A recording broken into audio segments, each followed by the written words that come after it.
ಜಗತ್ತಿನ ಎಲ್ಲ ಹಿಂದೂಗಳು ಸಂಭ್ರಮ ಸಡಗರದಿಂದ ಆಚರಿಸುವಂಥ ದಿನ ಅದು ಜನವರಿ 22ನೇ ತಾರೀಕು 2024 ಇವತ್ತಿನ ದಿನ ಸೋಮವಾರ.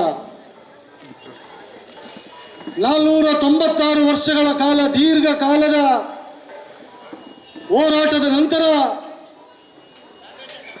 ಅಯೋಧ್ಯೆಯ ಪಾವನ ಭೂಮಿಯಲ್ಲಿ ಇವತ್ತು ಶ್ರೀರಾಮ ಮಂದಿರದ ಉದ್ಘಾಟನೆ, ಶ್ರೀರಾಮ ದೇವರ ಪ್ರಾಣ ಪ್ರತಿಷ್ಠಾಪನೆಯ ಕಾರ್ಯಕ್ರಮ ಇನ್ನೇನು ಕೆಲವೇ ಕ್ಷಣಗಳಲ್ಲಿ ಪ್ರಾರಂಭವಾಗಲಿದೆ.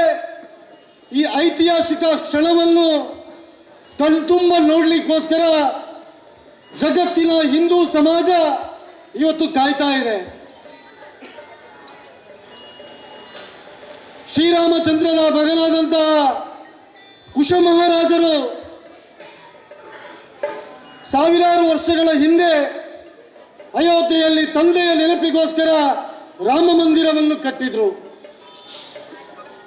ಲಕ್ಷಾಂತರ ಜನ ಮಂದಿರಕ್ಕೆ ಬಂದು ಶ್ರೀರಾಮ ದೇವರ ದರ್ಶನವನ್ನು ಮಾಡ್ತಾ ಇದ್ರು.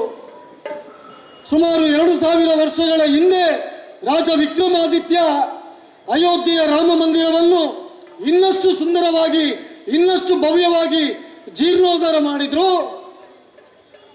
ಕೇವಲ ಭಾರತ ಮಾತ್ರ ಅಲ್ಲ, ಜಗತ್ತಿನಾದ್ಯಂತ ಎಲ್ಲ ಜನ ಅಯೋಧ್ಯೆಗೆ ಬಂದು ಶ್ರೀರಾಮನ ದರ್ಶನವನ್ನು ಪಡೆದು ಬಹಳ ಸಂತುಷ್ಟರಾಗ್ತಾ ಇದ್ರು.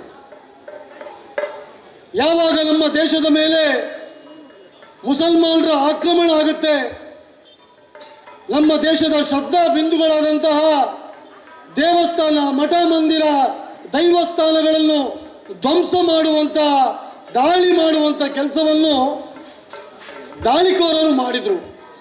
ಅದರ ಪರಿಣಾಮವಾಗಿ 1528ರಲ್ಲಿ ರಾಮ ಮಂದಿರವನ್ನು ಕೆಡವಿ ಅಲ್ಲಿ ಬಾಬರ್ನ ಮಸೀದಿಯನ್ನು ಕಟ್ಟಲಾಯಿತು. 1528ರಿಂದ ಮೊನ್ನೆ ತನಕ ಅಯೋಧ್ಯೆಯ ರಾಮ ಮಂದಿರಕ್ಕೋಸ್ಕರ 76 ಸಲ ನಾವು ಯುದ್ಧವನ್ನು ಮಾಡಿದ್ವಿ.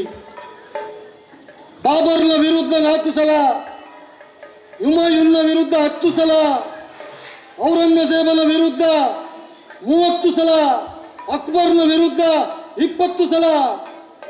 ಈ ರೀತಿ ಅವರ ಪ್ರತಿಯೊಂದು ಸೈನ್ಯದೊಂದಿಗೆ ಅಯೋಧ್ಯೆಯ ರಾಮ ಮಂದಿರಕ್ಕೋಸ್ಕರ ನಮ್ಮ ಹಿಂದೂಗಳು, ನಮ್ಮ ಪೂರ್ವಜರು ಪ್ರಾಣವನ್ನು ಅರ್ಪಣೆ ಮಾಡಿದರು. ಅವರೆಲ್ಲರ ಪ್ರಾಣ ತ್ಯಾಗದ ಪರಿಣಾಮವಾಗಿ ಇವತ್ತು ಅಯೋಧ್ಯೆಯಲ್ಲಿ ಭವ್ಯವಾದಂಥ ಮಂದಿರ ಇವತ್ತು ಲೋಕಾರ್ಪಣೆಗೊಳ್ಳಲಿದೆ.